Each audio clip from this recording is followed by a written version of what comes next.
강혜신의 오늘의 미국.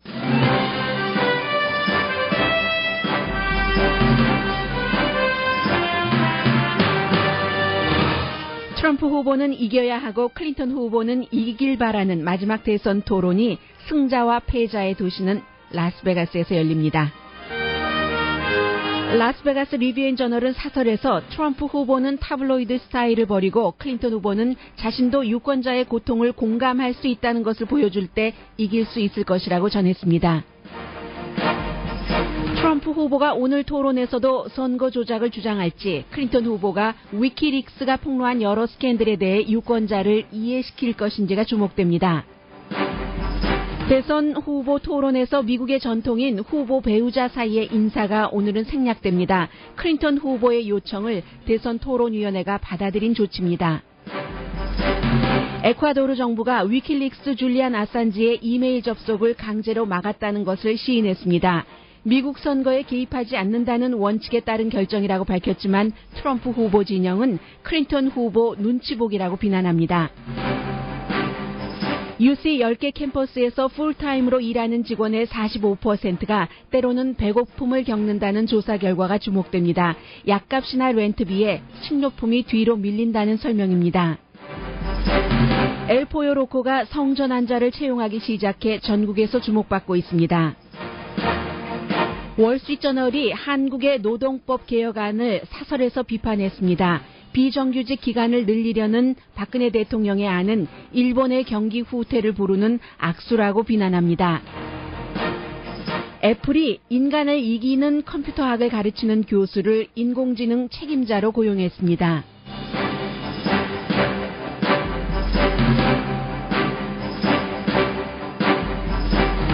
여러분 안녕하십니까? 오늘의 미국 강혜신입니다. 최후의 결전이라고 표현할 수도 있겠고, 공화당 진영에서는 미러클 컴백을 원한다. 도널드 트럼프에 이렇게도 말하고 있습니다. 오늘 저녁 6시 로스앤젤레스 시간에 열릴 토론은 앞으로 4년 동안 아니면 그 이후가 될 수도 있죠. 만약에 도널드 트럼프 후보가 토론에서 이기고 마음을 정하지 못한 유권자들이요. 그런 사람들을 투표장으로 나가게 해서 만약에 이긴다면 지금으로서는 굉장히 어려워 보인다는 게 거의 모든 전문가들의 일치된 의견입니다만, 그렇게 된다면 공화당의 색깔이라든가 여러 가지 정책, 공화당의 정체성 자체도 바뀔 수 있는 것이기 때문에 앞으로 4년뿐만이 아니라 더 많은 미국의 변화를 겪을 수 있는 중대한 그런 것도 될 수 있고, 아니면 힐러리 클린턴 후보가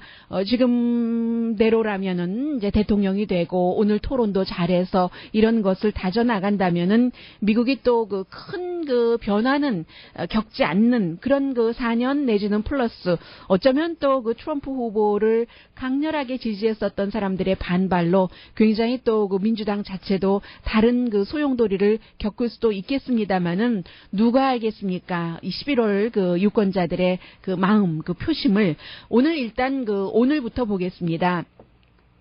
스윙 스테이트입니다. 네바다주 라스베가스에서 발행되는 신문인 라스베가스 리뷰앤저널이 대선 싸움 결전 이런 제목의 사설을 실었는데, 이 사설에는 앞에 사진도 실려 있습니다. 두 명의 후보가 정장을 한 채 권투장갑을 끼고 이제 서로를 노려보는 그런 만평을 실었는데, 심판은 팍스뉴스의 크리스 월레스입니다.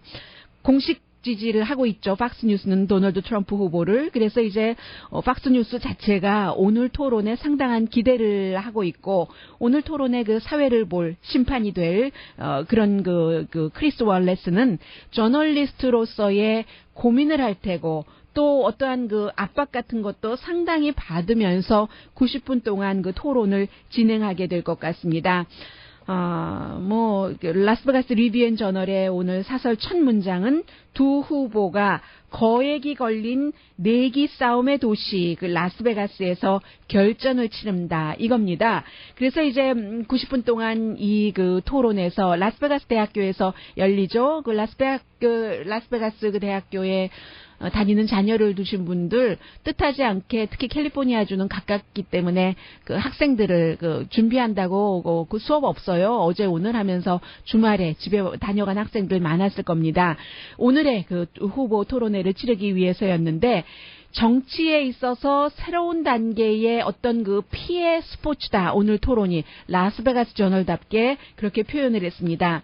트럼프 후보에게 터닝 포인트가 될 수 있고 클린턴 후보에게는 승세 다지기가 될 수 있는 이번 토론입니다.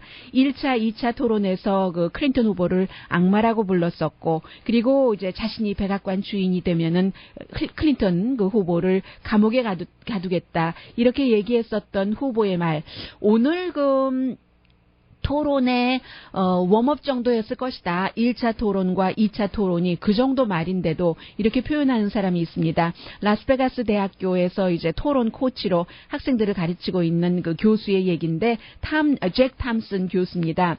첫 번째, 두 번째 토론에서는 트럼프 후보가 준비가 덜 된 듯 보였지만 마지막 토론은 역시 그 공화당의 지지 기반 없이 트럼프 후보가 외롭게 지금 그 연단에 서게 되는데 어떻게 될 것인가. 오늘 토론이 또 그 첫 번째, 두 번째와 또 형식이 조금 다릅니다. 그래서 이제 이슈는 여러 가지지만 그 사회자가 두 사람에게 서로 그 격돌하는 시간을 더 많이 주는 것이기 때문에 뭐 어떤 내용이 나올지 정말 뭐 세계에서 지금 주목하고 있고 많은 사람들이 가슴 떨려 하면서 오늘 로스앤젤레스 시간으로 6시를 기다리고 있습니다. 오늘 4시에 다저스 게임인데요.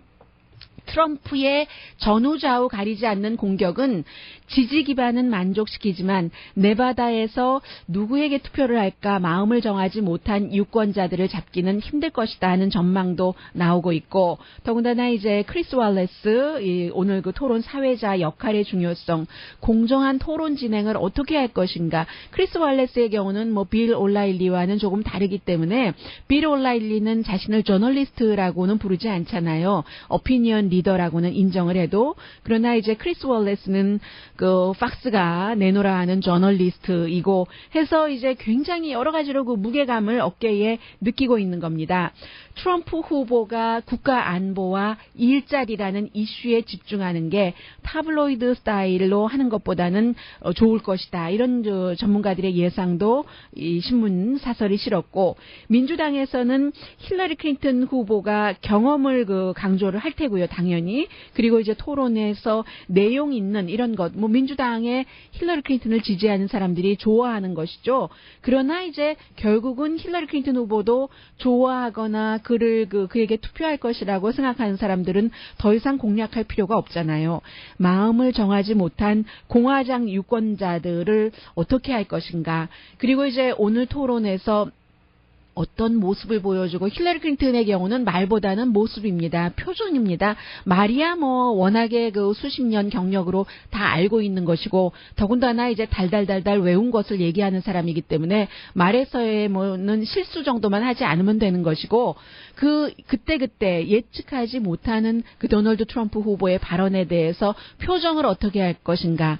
첫 번째 토론에서는 정말 화사하게 웃어서 그러나 그때는 트럼프 후보가 경험이 없었기 때문에 화사한 웃음으로 많은 것을 이제 커버를 했고 두 번째는 화사하게 웃다가 또 표정 관리가 안 됐었던 때도 있었습니다. 그리고 이제 그 질문을 하는 타운홀 형식이었기 때문에 그 질문자에게 다가가서 얘기하고 하는 완벽한 테크닉 같은 것이 있었지만 그럼에도 불구하고 사람들은 다 알잖아요. 표정을 보면 저 사람이 보통 사람들의 그 고통이라든가 원하는 것을 진정으로 가슴 아파하면서 자기 일처럼 생각하면서 대통령으로서 일을 할 것인가. 이것이 힐러리 클린턴은 부족한 게 아니라 너무너무 부족하다는 지적을 하는 것이 대부분의 사람들의 공통적인 의견이기 때문에 오늘 과연 그런 모습을 보여줄 수 있는가. 그래서 조기 투표에 불을 붙일 수 있는가. 지금 네바다주도 이번 주 토요일부터 이제 투표를 할 수 있는 뭐 11월 달에 그 투표 날짜가 있지만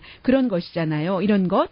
이민 또 대통령의 그 자질이 있는가. 경제, 국가의 빚, 사회보장제도, 연방대법관, 또 이제 외교 문제 이런 것들이 이제 오늘 그 중요한 이슈가 되는데 토론의 결론을 누가 알겠습니까? 아무도 알 수 없고 10%, 12% 아니면 뭐 어제 그 BBC 방송의 북미주 그 편집인 같은 경우는 마음을 결정하지 못한 사람이 15% 정도 이렇게 그 지적을 했는데 그 사람들 유권자들을 어떻게 지금 움직일 수 있는가 그것이 이제 관건이다 하는 그 라스베가스 리뷰 앤 저널의 사설이었습니다. 그래서 이제 오늘 트럼프 후보가 어제도 얘기를 했잖아요. 처음에는 뭐 한 180만 명 정도라고 하더니 나중에는 뭐 400만 명 정도라고까지 얘기하는 그런 연설도 있던데 그 정도 이미 뭐 숨져버린 사람이라든가 투표권이 없는 그 서류 미비자들이 투표장에 나가서 12월에 분명히 투표를 할 것이다. 그러니까 여러분이 워치아웃 하십시오라는 게 지금 공화당 그 대선 후보의 얘기입니다. 그래서 그 선거를 관리하고 있는 측에서는 어제도 말씀드린 것처럼 미국의 그 선거제도는 중앙 집권적인 그렇게 관리가 나오는 것이 아니고 주정부에서 하는 것이기 때문에 아주 대단한 그런 그 조작 같은 것이 있을 수가 없는데 그럼에도 불구하고 트럼프 후보의 그러한 말들 때문에 혹시라도 투표장에서 난동 같은 것이 있을까 일촉즉발 같은 상황이 발생하지 않을까 해서 투표관리 요원이 다른 해와는 달리 굉장히 지금 뭐 오리엔테이션도 많이 받고 있고 긴장을 하고 있습니다. 트럼프 후보의 오늘 토론에서의 전략, 뭐 알 수 없는 일이죠. 이제 열어봐야지 아는 것이고, 그리고 다만 이제 이런 질문은 당연히 나오겠죠.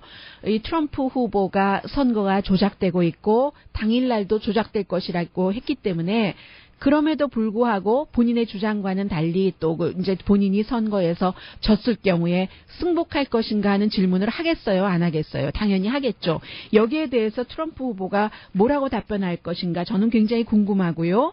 그리고 이제 힐러리 클린턴 후보로서는 지금 그 위키릭스의 여러 가지 그 폭로에 대해서 완전하게 새로운 것은 없다 하더라도 굉장히 주목해야 될 만한 것들이 많이 있었던 것은 사실입니다만은 왜냐하면 이제까지 그런가 아닌가 한 것을 뭐 그 측근들의 이메일을 통해서 뭐 사실로 거의 그 확인이 된 것이기 때문에 그 부분에 대해서 힐러리 클린턴 후보가 어떻게 답변을 할 것인가 이런 것이요. 왜냐하면 힐러리 클린턴의 지금 스윙 스테이트에서의 지지도도 계속 올라가고 있다고는 합니다만은 여전히 그럼에도 불구하고 나는 그 사람을 믿을 수가 없어.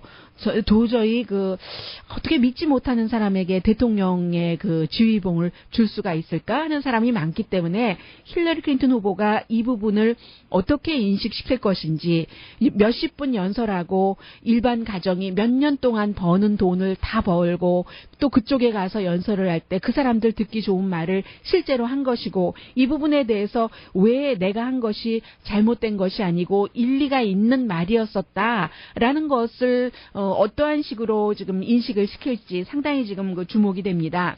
그리고 이제 또 하나는 이것은 작은 문제여서 뭐 다루지 않을 수도 있었습니다만은 큰 이슈이기도 합니다. 해서 여러분들께 전해드리는데 후보들끼리 서로 그 악수를 하고 악수를 하지 않고는 뭐 그럴 수도 있고 그렇지 않을 수도 있고 그러나 대부분의 후보들이 거의 모든 후보들이 싸울 때 싸우더라도 싸우기 전과 싸우고 난 뒤에는 반드시 잊지 않고 서로 뭐 어떤 때 허그까지 하고요. 악수하는 것이 미국의 그 전통입니다. 이 부분에 대해서는 힐러리 클린턴과 도널드 트럼프 후보가 두 번의 토론에서 한 번은 지난번에 그 전에는 악수하지 않고 끝나고는 악수를 했잖아요. 그런데 멜라니아 트럼프와 빌 클린턴은 이제 후보자들의 배우자이기 때문에 이제까지 늘 한 번도 어김없이 있었던 전통인 악수를 하고 지나갔습니다. 그런데 오늘은 악수를 하지 않습니다. 두 사람이 이제 같은 무대에서 나와도 이쪽으로 나와서 이쪽으로 관계한다든지 그런 형식이겠죠. 해서 마주치지 않는다는 겁니다.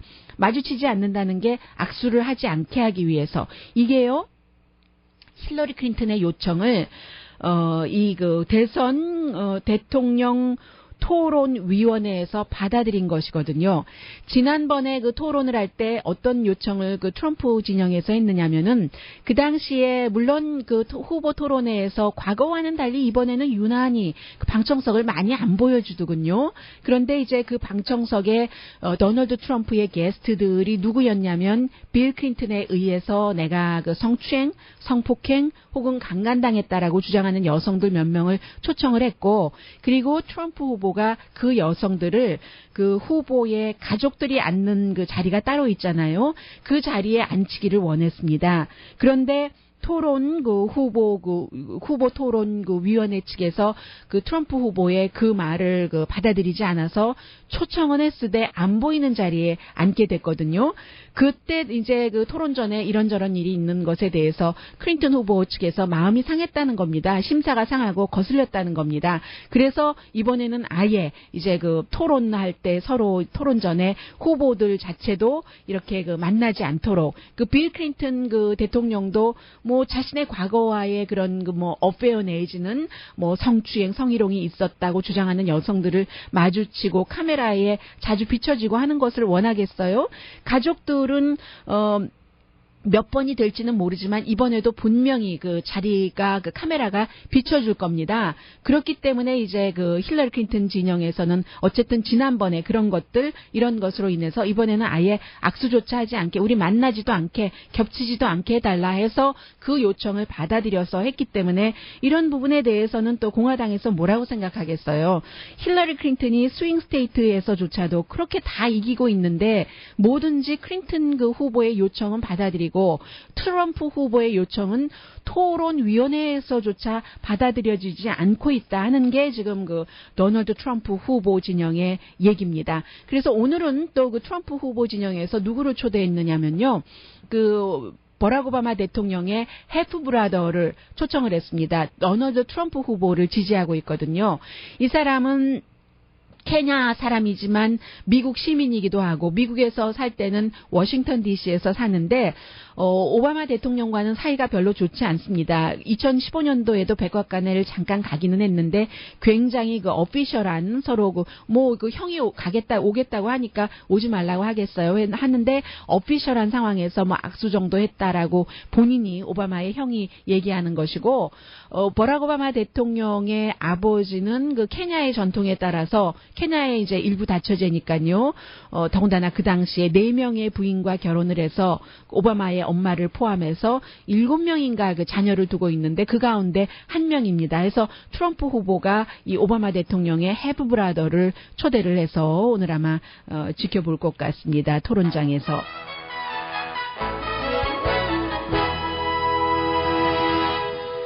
오늘의 미국은 전문가가 추천하는 이민법, 가정법 전문 제인정 종합법률 사무소, 자동차 에어컨 점검과 수리 최저 가격을 보장하는 금호 타이어 전문 스토어 부에나팍의 타이어스 포 유, 건강하고 아름답게 나만의 시간을 즐길 수 있는 위스파, LA 최고의 찜질방 위스파, 편한 마음으로 맡기면 모든 치아 문제를 해결하는 아로마 센터 2층의 종합치과 이편한 치과, 한국에서의 명성 그대로 한약 잘 짓는 현대판 대장금이 진료하는 제중한의원 공동후원입니다. 잠시 뒤에는 지금 에콰도르 정부의 조치를 보면은 오히려 저는 에콰도르 적어도 한 국가에서는 누가 미국 대선에서 이길 것인가라고 예측하고 있는지를 짐작을 할 수 있거든요. 그 부분 그리고 이제 밖에서 보는 미국의 대선에 대해서 좀 전해드리겠습니다.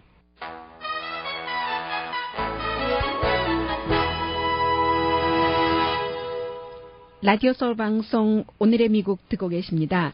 네, 월요일부터 위키릭스의 줄리안 아산지가 인터넷에 접속을 할 수가 없었습니다. 런던에 있는 에콰도르 대사관에 있잖아요. 2012년부터 이 사람이 오스트랄리안인데 미국에 관해서 여러 가지를 폭로하고 있기 때문에 그런데 혼자 하는 것도 아니에요. 사실은 국제 무슨 컨소시엄 같은 것도 있고 영국 언론 가디언도 함께해서 다 여러 가지를 얘기하고 있어서 줄리안 아산지의 위키릭스 폭로에 대해서는 미국인의 입장으로 굉장히 반대하는 사람들도 많습니다만 어떤 경우나 또 세계 다른 시각으로 보면은 이러한 것들이 또 있어야지 된다. 알 권리 물론 국민이 국가가 돌아가는 모든 것을 알아야지 되는 것은 아니지만 그 알 권리에 대해서 줄리안 아산지가 잘했다라고 지지하는 사람들도 있는 것은 사실이고요.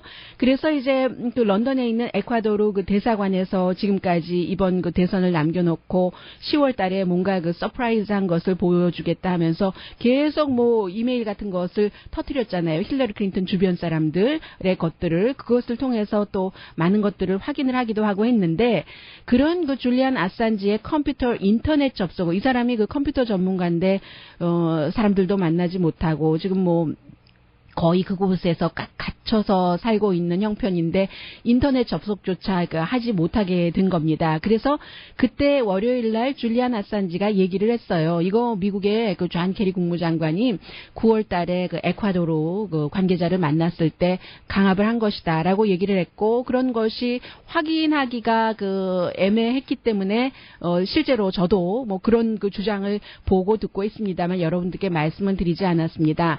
그런데 에콰도르 가 그 사실을 시인을 했습니다. 우리가 아산지 인터넷 접속을 임시로 막았다라는 얘기거든요. 그러면서 이제 미국의 대선 여기에 이제 위키릭스가 영향을 미칠 수 있기 때문에 우리가 그 에콰도르의 대사관에 지금 망명시키고 있는데 다른 나라의 대선에 개입하고 싶지 않아서 그렇다라고 얘기하는데 저는 오히려 이 말을 들으면서 어떤 생각이 드냐면요.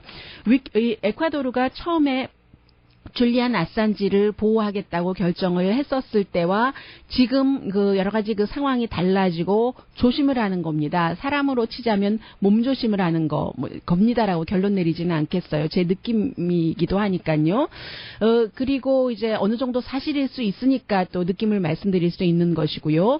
왜냐하면 그 에콰도르가 볼 때는 이미 힐러리 클린턴 후보가 이번 선거에서 이겼다고 생각하는 것이 아닌가. 그렇기 때문에 선거가 이겼다고 생각하는 것이 사실로 확인되고 난 이후에 지금까지 몇 년 동안 아산지를 에콰도르 그 런던에 있는 대사관에 망명 비슷하게 시켜줬고 그리고 나서 에콰도르도 미국과 관계를 유지해야지 되는데 얼마나 껄끄럽겠어요. 더군다나 힐러리 클린턴과 줄리안 아산지는 완전한 정말 최고의 적인데 최고의 넘버원 적인데 그래서 에콰도르 정부는 힐러리 클린턴이 대통령이 된다고 확신을 하고 이제 그 이후에 그 관계 그 정립을 위해서 스텝을 밟는 것이 아닌가 그렇게 생각이 되고요. 그리고 이제 FBI 관계자도 그 확인을 했죠. 그 국무부에서 결국은 그 국무부와 FBI 그 사이에서 뭔가 그 비밀 문서로 분리한다 안 한다 이런 부분에 그 요청이 있었고 대화를 했었던 것이 있었다고 인정을 했습니다. 다만 그 내용이 비밀로 분리해달라 분리해주지 말아라. 왜냐하면 이메일을 뭐 개인적인 것을 썼으니까 비밀을 막 개인적인 것으로 왔다 갔다 한 것은 분명한 잘못이니까요. 힐러리 클린턴 후보 자신이 실수했다고 인정한. 그래서 이제 그런데 나중에 그 FBI에서 그 비밀로 분리해달라, 분리하지 말아달라 이 거래요 일종의 그런 것이 이슈가 2012년 리비아 공격, 벵가지 공격 이런 것이었기 때문에 결국은 하지 않았었다. 그 국무부의 요청과 뒷거래를 하지 않았었다 하는 그런 내용이고요. 그래서 제가 지금 전해드리고 있는 에콰도르가 인정했다, 뭐 이런 부분들에 대해서는, 제가 지금부터는 그 미국 대선 치러질 때까지 꼭 오늘의 미국에서 미국 언론만을 중심으로 전해드리지 않겠습니다. 뭐 여러분들께서 뭐 방송을 들으시는 분, 뭐 미국에서도 들으시고 한국 세계에서도 들으시는 그 코리안 아메리칸과 코리안들 분들 가운데는 트럼프 후보를 지지하시는 분들도 계시고 클린턴 후보를 지지하시는 분들도 계시는데 이미 미국의 상당수의 언론이 공정하던 공정하지 않던 공개적으로 비공개적으로 힐러리 클린턴 쪽으로 완전히 기울었기 때문에 미국의 언론 보도만 가지고는 안 된다고 생각이 돼서 거의 뭐 어떤 때는 똑같은 내용이라 할지라도 제가 다른 나라의 언론, 그 믿을 만한이라고 평판을 받는 언론을 좀 지금부터는 많이 인용을 해드리겠습니다. 특히 미국의 선거에 관해서는요. 그래서 에콰도르 대사관이 인정을 했다는 이 내용은 제가 지금 그 영국 언론 그 가디언을 인용을 해서 보도를 해드렸고요. 그래도 계속 그 줄리안 아산지의 신변은 보장을 한다는 게 에콰도르의 입장입니다. 그리고 또 영국의 BBC가 다시 한번 정리를 했네요. 위키릭스의 줄리안 아산지가 최근에 도대체 무엇을 위키릭스를 통해서 힐러리 클린턴 주변을 폭로를 했는가. 뭐 대체적으로 다 알고 있는 내용이신데요. 어제 제가 말씀드린 것 가운데 하나를 더 추가하자면 뭐 이건 비리는 아닌 거고요. 멜린다 게이츠뿐만이 아니라 빌 게이츠도 힐러리 클린턴이 부통령 후보로 할까 하고 생각을 해봤었다는 것이 드러났고요. 시리아에 대해서는 군사력 강하게 사용해도 된다는 이것 어제 말씀드렸고, 중국에 대해서는 뭐 한국 뉴스를 통해서 너무 많이 알고 계시는 것이요. 북한을 충분히 중국이 압력 넣지 않을 땐 중국까지도 미사일 방어망으로 둘러싸겠다. 여기에 플러스 저는 이 말씀을 전해드리고 싶습니다.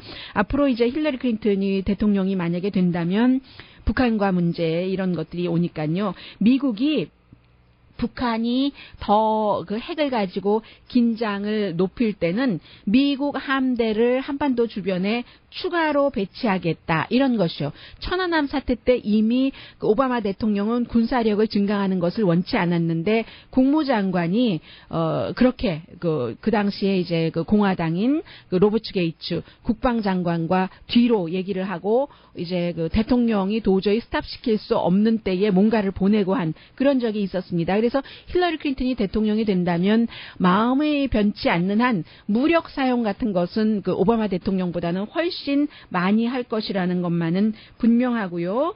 그리고 또 뭐가 있었습니까? 새로운 것만 전해드릴게요. 네, 새로운 것. 네. 새로운 것은 아닌데 제가 여러분들께 전해드리지 않았다는 것. 뭐 난민들을 받아들여야지 된다. 이게 지금 민주당 후보의 입장이지만 골드만삭스 같은 데서 연설할 때는 실제로 그 난민들을 미국에 받아들이는 것을 굉장히 걱정하고 우려하고 꺼려했었던 부분이 힐러리 클린턴의 발언에서 드러난 것이고, 그리고 무역 이것은 말씀드렸고요. 첼시 클린턴에 대해서 말씀드리지 않았었군요. 첼시 클린턴이 최근에는 이제 클린턴 재단의 두 번째 넘버 2 인물로 일을 하고 있습니다만, 아무런 클린턴 재단에서 일하지 않을 때도 굉장히 개입을 많이 해서 주물럭거리다라고 표현을 했습니다.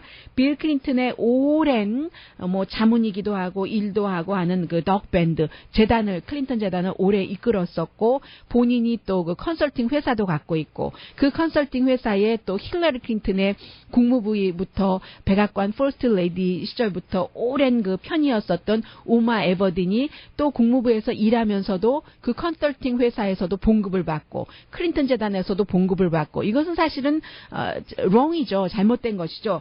했던 어쨌든 덕 밴드라는 클린턴의 아주 가까운 자문이 이메일에서 이제 컴플레인한 것이요. 첼시가 아무것도 모르면서 재단 일도 모르고 자기 인생의 포커스도 없이 내가 하는데 왜 안 돼? 이런 식으로 뭔가를 많이 개입을 해서 일을 엉켜놓는다. 뭐 이런 얘기를 빌 클린턴의 측근이 한 거, 이 정도들이 이제 BBC 방송이 보도를 한 위키릭스를 통해서 최근에 이제 새로 알려진 사실들입니다. 오늘 저녁 6시에 이제 라스베가스에서의 토론에 굉장히 많은 사람들이 집중을 하고 있는. 오늘의 미국이 최근에 이제 저녁 8시에 지금 재방송을 하고 있기 때문에요. 제가 지금까지 말씀드린 이런 내용들이 사실은 저녁 8시에는 토론회가 끝나고 나서 30분 뒤잖아요. 혹시 그때 이 방송을 들으시는 분들이라면 다시 한번 참고하시기 바라겠고요. 그래서 사실은 오늘의 미국을 방송을 하면서 늘 어떤 것에 포커스를 두느냐면요. 책에도 트렌디한 북이 있고 그때 한번 읽어도 좋고 안 읽어도 좋을 책이 있고, 안 읽는 게 더 좋을 그런 책 들도 있는 것이고요. 타블로이드 같은 경우 예를 들어서 꼭 책뿐만이 아니라 모든 미디어나 정보가, 오늘의 미국도 이제 준비를 할 때 물론 그날 방송되는 것이기 때문에 그날의 브레이킹 뉴스와 또 새로운 거 뉴자가 붙잖아요. 그런 것도 여러분들께 전해드리지만, 그렇지만 뒤에 들어도 상관없을, 아니면 뒤에 다른 뉴스를 들을 때 무의식 중에도 여러분의 가슴 속에 좀 저장이 돼 있어서 다른 새로운 뉴스를 이해하는데 도움이 되고, 뉴스를 꼭 누구나 알아야 되는 것은 아니지만 세상을 살아갈 때 지금 현재 일어나고 있는 일을 조금이라도 더 제대로 볼 수 있다면 내가 에브리데이 생활을 하는데 결정하는데도 도움되지 않겠어요? 그러면 더 해피한 사람이 될 수도 있는 것이고, 그런 뜻으로 오늘의 미국 뉴스를 준비할 때 아이템을 선정하는 것부터 그 아이템에서 무엇을 전해드릴까 하는 것도 생각은 하고 있습니다만, 오늘처럼 굉장히 딜레마가 있는 날이 있어요. 30분 전에 이미 재방송 들으시는 분들은 토론이 끝났는데 토론에 관해서 이런 많은 말씀을 드리게 되니까요. 그리고 이 점은 전혀 거리낌 없이 전해드릴 수 있겠네요. 엘 포요 로코의 그 오너가 서든 캘리포니아의 6군데 오너가 성전환자거든요. 그래서 자신의 식당에 성전환자를 하이어한다는 것. UCLA에서 풀타임으로 일하는데도 배고픔을 겪는 사람들이 굉장히 많다는 것, 때로요. 늘 배고파하는 것은 아니고 돈이 없어서요. 그렇다는 것 어떻게 생각하세요? 잠시 뒤에 전해드리겠습니다.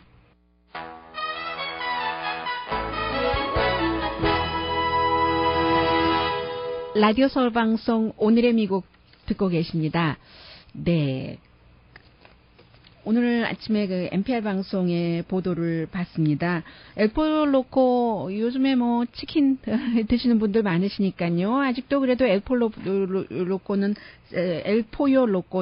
잘 되는 것 같아요. 그런데 이제 서든 캘리포니아에 6개의 그 스토어를 갖고 있는 사람이 미셸라 맨델슨.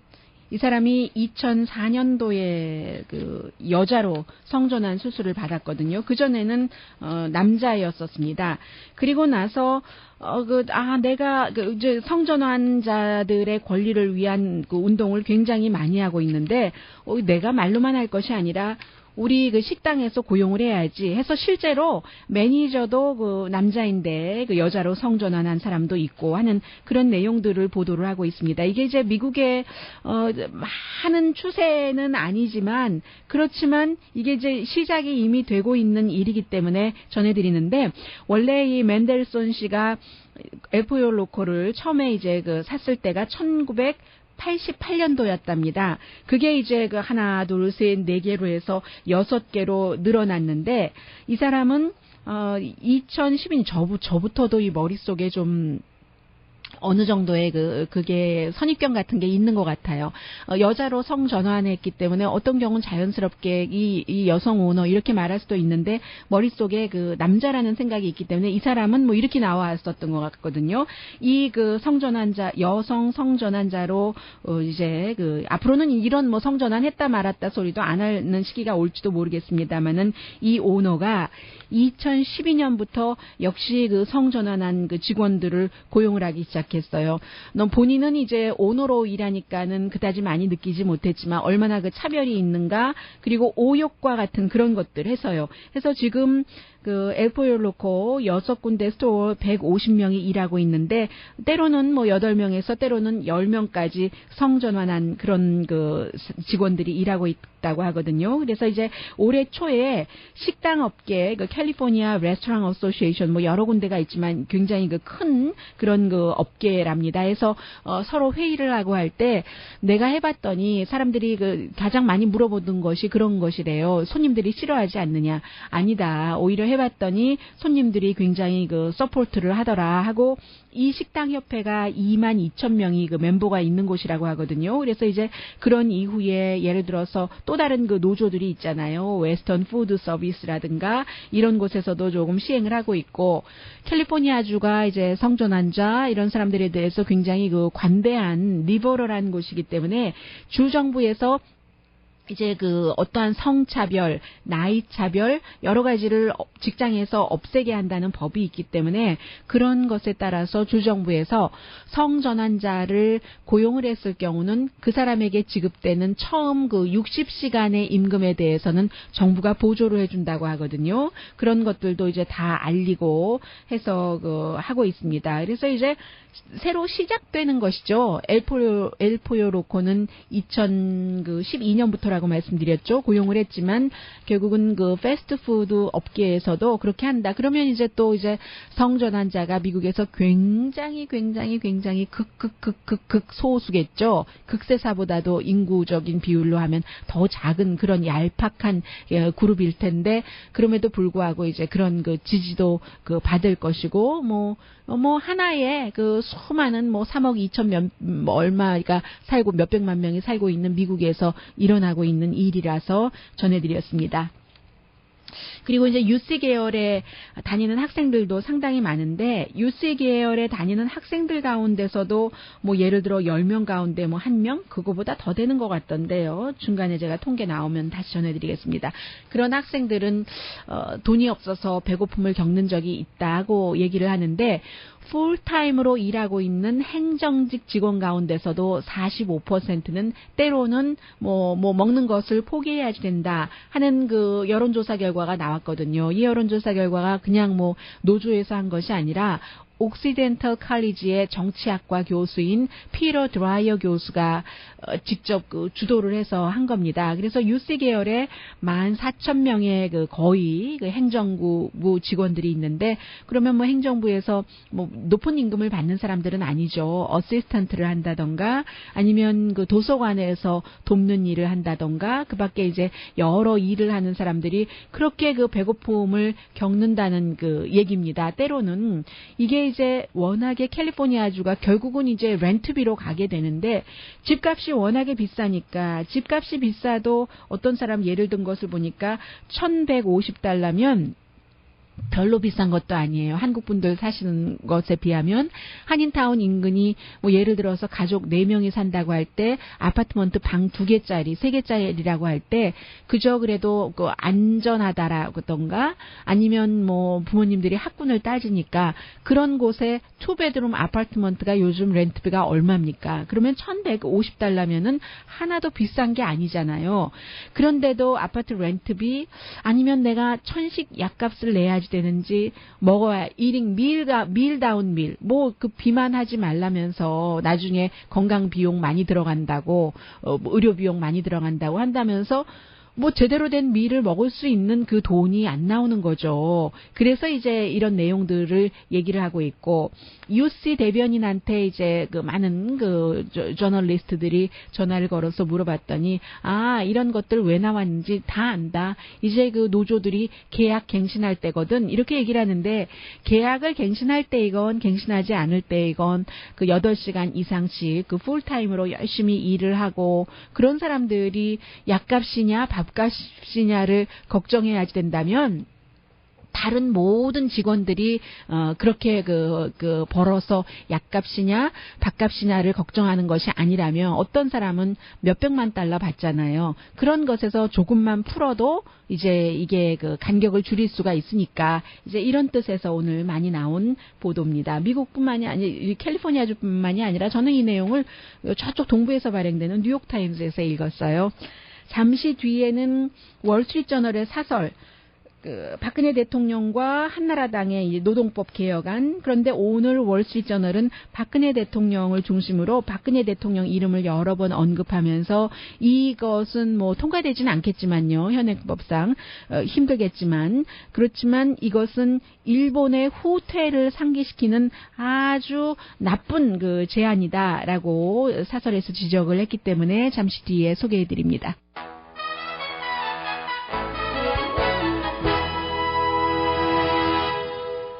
라디오 서울 방송 오늘의 미국 듣고 계십니다.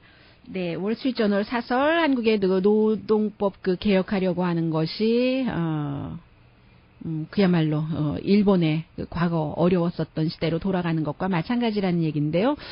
뭐 간단하게 말씀드릴게요. 한국 뉴스를 통해서 많이 알고 계시는 분들 계실 겁니다. 다만 이제 미국의 그 경제 전문지라고 할 수 있는 월스트리트에서 이런 시각을 보냈다는 것에 이제 좀 포커스를 두시고요. 지하철 그 열차 노조가 지난달에 그 파업을 했는데 이게 이제 거의 20년 만에 있는 것이잖아요. 이제 박근혜 대통령의 노조 법안을 막기 위해서 그 투쟁을 한다 하는 것인데 이제 대선 직전에 그 박근혜 그 대통령이 대선하고 나서였었죠. 회사에 어떤 그 고용하고 해고하고 하는데 좀 그 회사에 더 많은 룸을 준다고 할까요?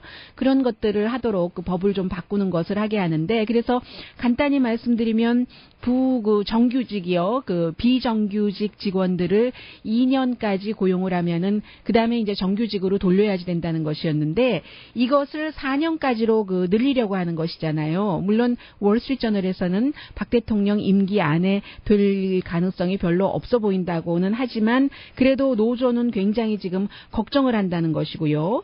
이제 비정규직을 그 회사에서는 하이어한다는 것이 뭐 해고할 때 법적에서도 좀 자유로울 수 있고 또 뭐 여러 베네핏도 좀 덜 줄 수 있고 그래서 그러는 것인데 여기에 대해서 그야말로 노동자들은 완전히 나의 생계이기 때문에 어떻게 할 수 없다는 얘기고 지난 5년 동안 한국 경제 성장이 별로였는데 이게 노동시장이 불안정한 것이 큰 요인이어서 현재 청년 실업률이 10.3% 정도는 된다고 얘기를 하면서 지난번에 이 박근혜 대통령의 노동법 개혁안은 국회에서 새누리당이 다수였었을 때도 통과되지 못했었던 것이다라는 것을 강조를 하면서 통과될 가능성이 없다 하더라도 한국이 일본이라든가 아니면 유럽의 그런 어려운 일본이 경제 어려움을 겪은 것을 비정규직을 너무 많이 둬서 그렇다고 월스트리트저널은 보는 것이죠. 그러려면은 절대로 그렇게 해서는 안 된다라는 글쎄요. 뭐 경고 정도, 워닝 정도라고 할까요? 였습니다. 오늘의 미국은 제인정 종합법률사무소, 부에나파게 타이어스 포유, LA 최고의 찜질방 우이스파, 이편안치과, 제중한의원 공동후원이었습니다. 10시에 좋은 아침, 좋은 하루 방송됩니다. 한마디로 요약해드려야 되겠어요. 카네기 멜론 대학교에 루슬란 살락 후디노프라는 교수가 있는데 이 교수가 학생들에게 인간을 이기는 로봇에 대해서 가르쳤는데 그 교수를 애플이 하이어를 했다는 거거든요. 인공지능의 어떠한 책임자로요. 그러면 이 정도 되면 나와야지 되는 건가요? 잘 모르겠어요. 강혜신이었습니다.